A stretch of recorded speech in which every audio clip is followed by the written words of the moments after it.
तेच त्यांना फोडून काढले पाहिजे आणि मग पोलिसांकडे दिलं पाहिजे. मी वारंवार सांगतोय, दुबार तिबार नावं जे असतील त्याच्याकरता भाजपचे ऑब्जेक्शन आहे.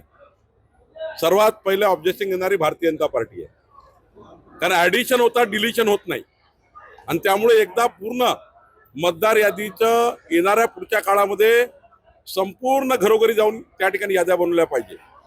दुबार मतदार यादी ही आतापासून नाही आहे, मागच्या 25 वर्षापासून आहे.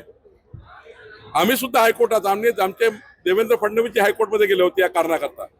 त्यामुळे दुबार यादी आजची नाही आहे.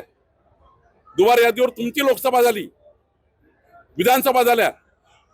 जोपर्यंत संपूर्ण यादी स्क्रॅप होत नाही तोपर्यंत दुबार नोंदणी ही कमी होणार नाही, कारण डिलिशन करत नाहीये आपण, ऍडिशन करतोय मतदार यादीमध्ये. मी समजा सावलीला राहायला आलो, सावलीमध्ये माझं नाव येतं, पण तिकडे नाव राहतं, ते नाव कमी होत नाही. आणि त्यामुळे ऍडिशन डिलिशन वेगळा आहे. पण हा मोर्चा खोटारड्या लोकांचा आहे.